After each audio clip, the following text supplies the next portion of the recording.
How intelligence is reshaping the global economy.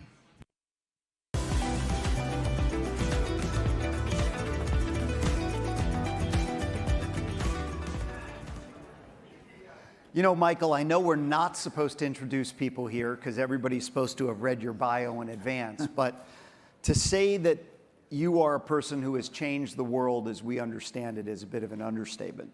Not only did you effectively finance every company that's a household name today, I have not been to a private equity or hedge fund meeting where the guy hadn't started his career working for you while simultaneously helping to cure cancer. So what you've done, I continue to be in awe of, and I am shocked that you would be my friend. But it is great to have you here. I know it's hard during UN week where, you know, heads of state are upset that you're not able to spend time with them because you're here at Zeta Global.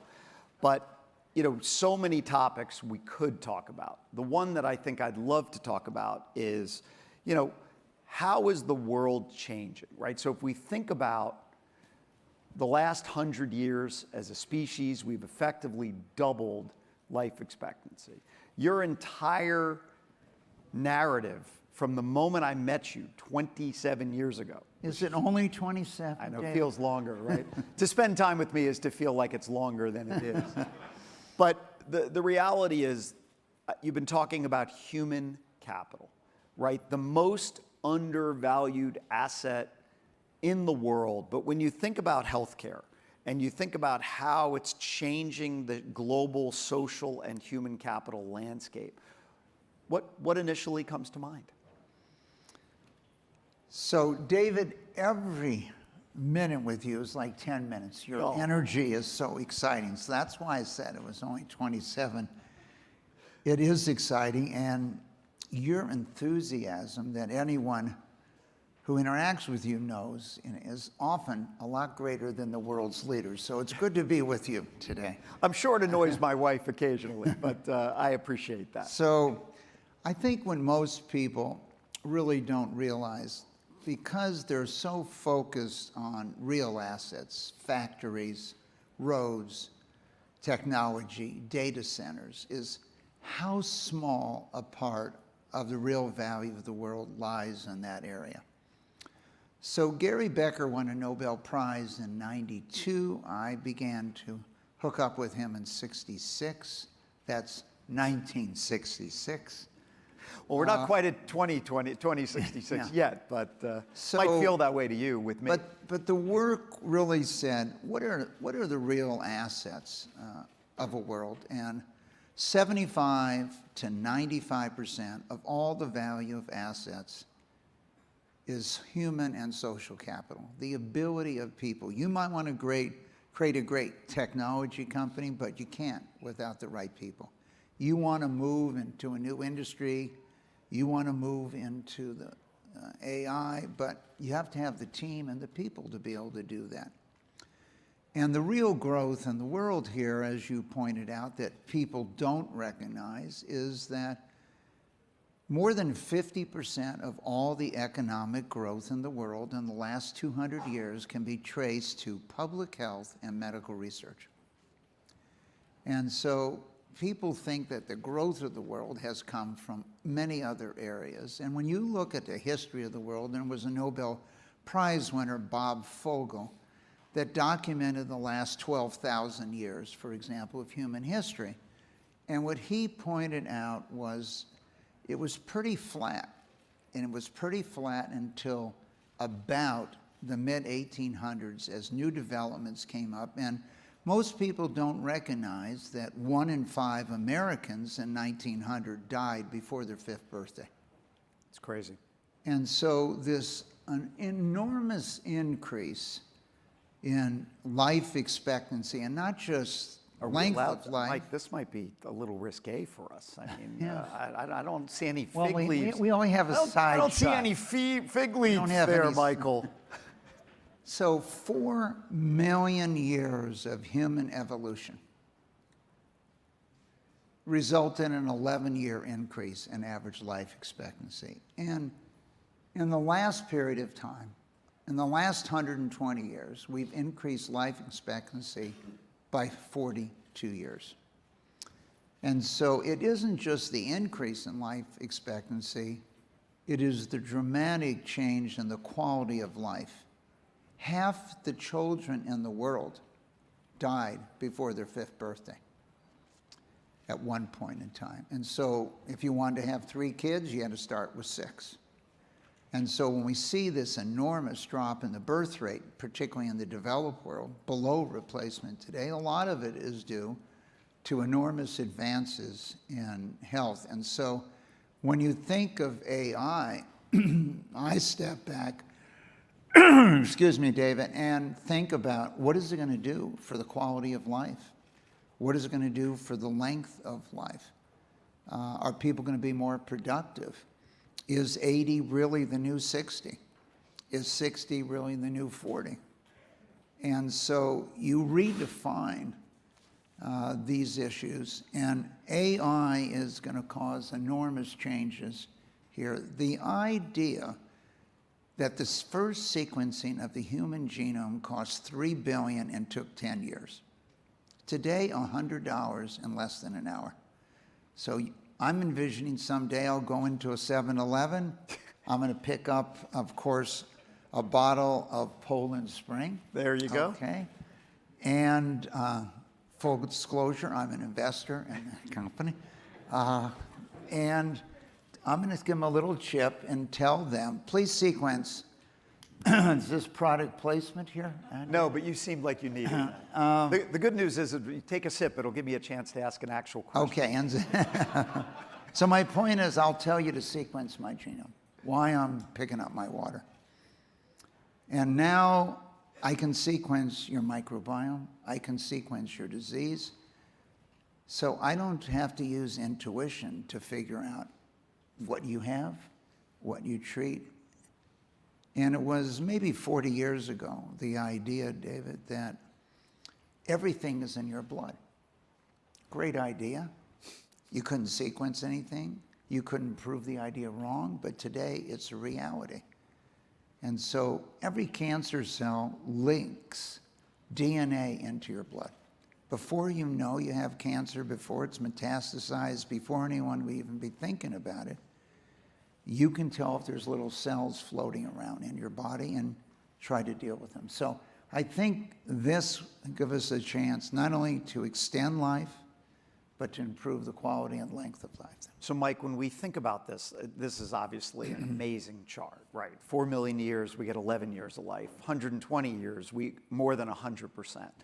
What's the next 100 years look like, right? So if things are exponentially happening, we've got AI coming down the pike. Healthcare is one of the biggest focal points of AI. It's obviously, as you tell me, at least 2 or 3 times a week, the largest component of GDP globally. Where do we think life expectancy and probably more importantly, life quality are going over the next 100 years?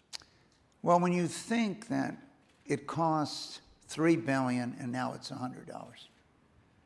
So controlling healthcare costs, if I can prevent you from getting a disease, we're going to substantially reduce healthcare costs.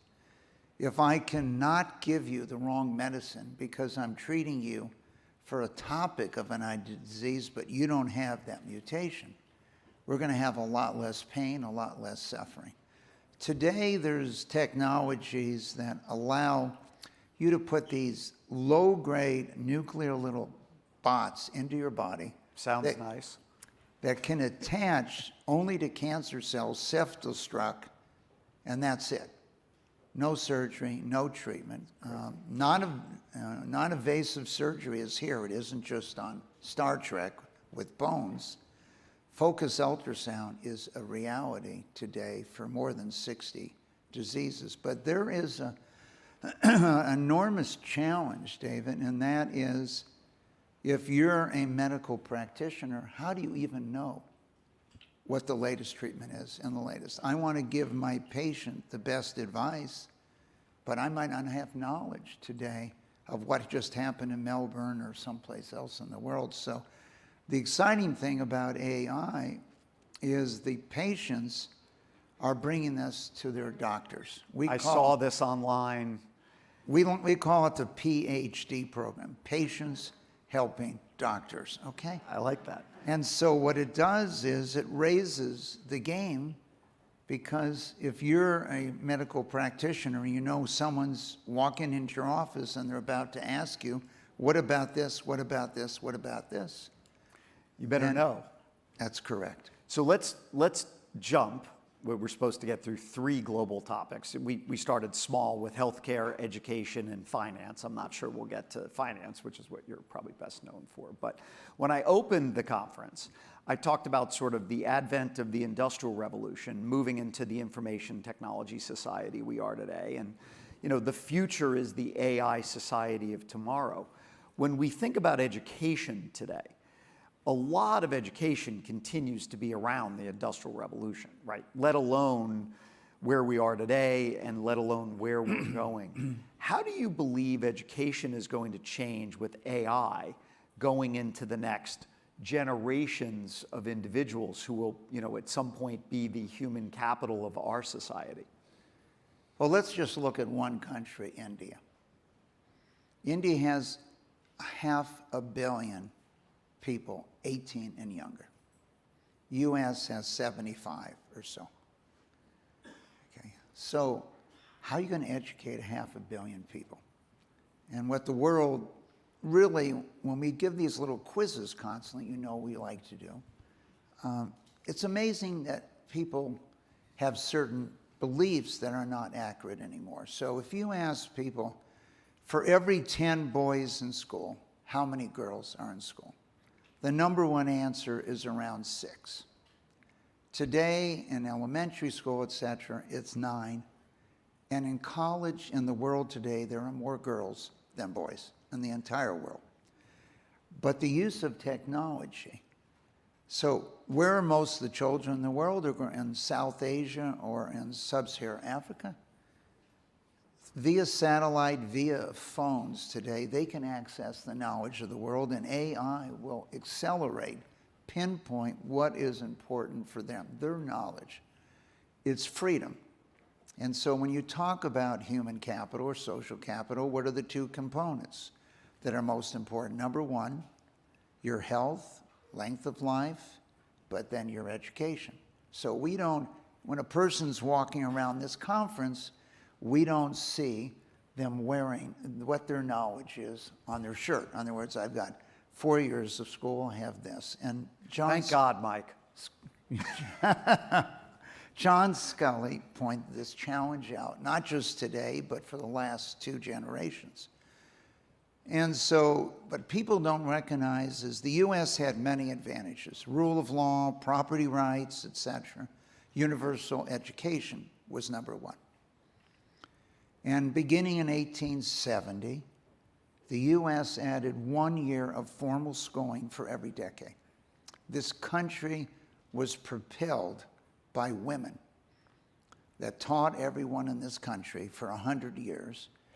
Beginning in 1970, we had freedom. But by 1960, the U.S. had 2 years more of formal schooling than any other country in the world. Any country in the world. Today, other countries have now caught and passed the United States in this area.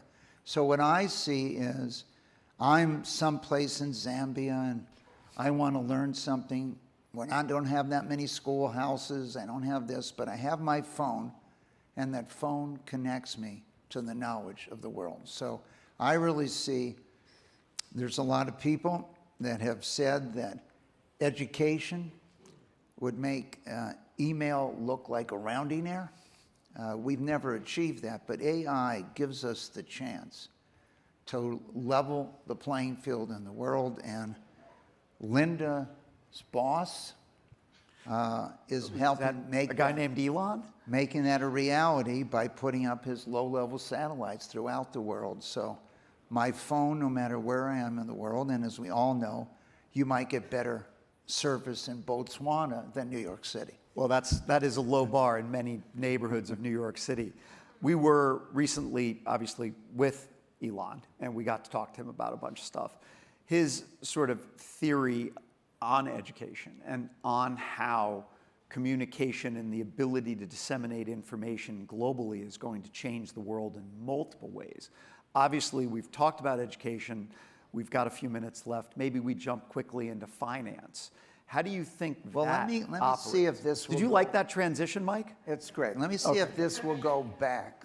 That's going forward. I'm going to try to go back and answer. And I've never seen you run your own slides, so I Well, apologize. right now they're going the wrong direction, but I Well, was going the to front try. is, the top one's forward, the bottom one's back. I mean, I'm trying to go back, but it didn't make it. So,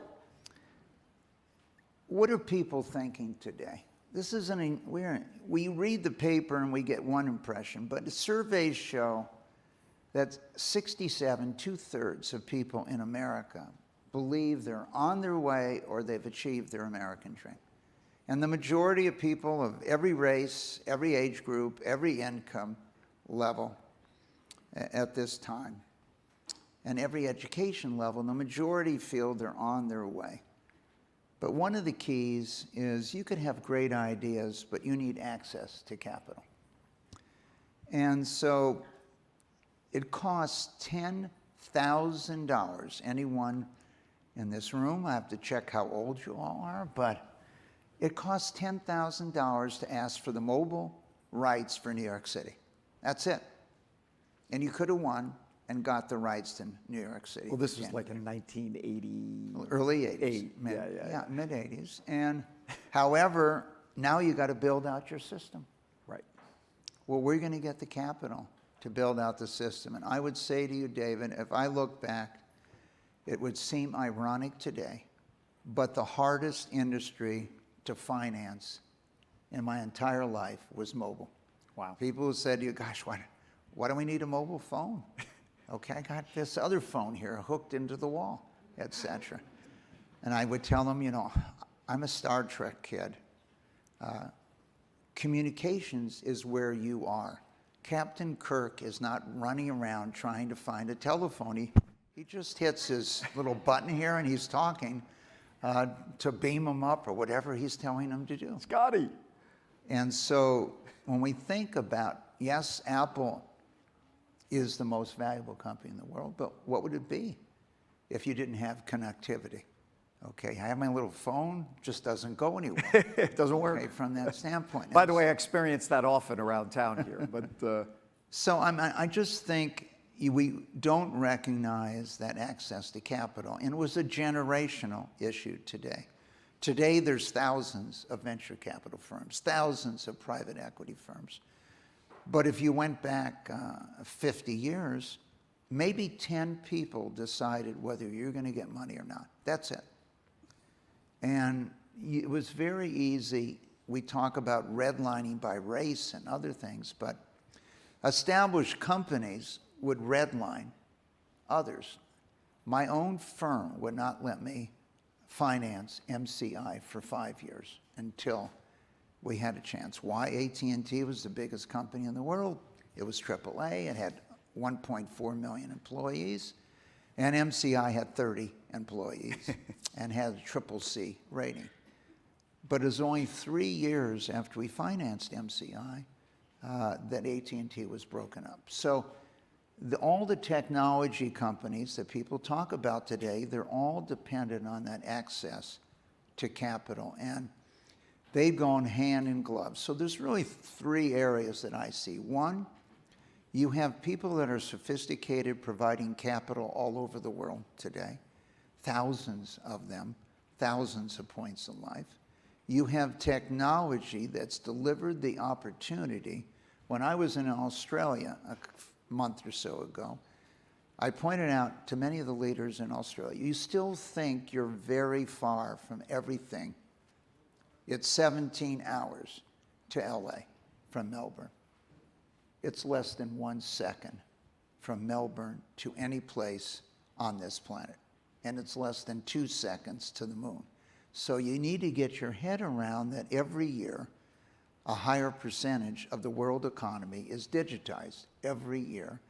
And this allows you to communicate. And you have now the freedom, and in this case, I was at the Peter MacCallum, a leading cancer center there. They have the freedom to be part of the world in less than 1 second. And so that's the technology that's being brought, and the world now understands if we're going to have AI, who is going to provide the power to have AI? And I think the last couple weeks was a real wake-up call that Microsoft is reopening 3 Mile Island. And we might need nuclear power throughout the world to power AI, to allow you to use these skills. So first it was access to capital. Second, it was the technology that allowed you to do what you're doing today. And third, who is going to protect the health of the people of the world, and who's going to educate them so they can be productive in this society. So we have those changes, and I would say to you, if you want to see it, we started in healthcare, let's end there. When they introduced this idea of minimally invasive surgery, the #1 surgery at that time was a prostatectomy. Okay, and if you went to Memorial Sloan Kettering, you would find here in New York that the head of oncology urology was a surgeon. Now, you're now introducing a new form of technology in surgery, minimally invasive. Instead of being in the hospital for 5 or 6 days, instead of having a scar, if you've seen anyone that had their appendix taken out 30 or 40 years ago, they have an entire design on their body. Today, you couldn't find it. I know we're wrapping up. Yes. But my point was, each of those people making the decision was about to potentially obsolete their entire career. All the years they spent, everything they've done, unless they're going to learn how to do minimally invasive surgery. And so Intuitive Surgical, it delayed for 10 years the application of Intuitive Surgical because the individuals, and that what they said was, how do we know the outcomes are going to be the same? Let's take 10 years and wait and see. Well, we could have known it the next day. Minimally damage to your body, you're in overnight, less blood, less trauma, but it delayed it. And so all these new technologies that are being deployed, we're going to have to make sure the people that are going to deploy them are comfortable with the knowledge and how to use it. Michael, as always, love having you. It's hard for me to go so far over because then I can't tell other speakers. Okay, David. I'll get in trouble.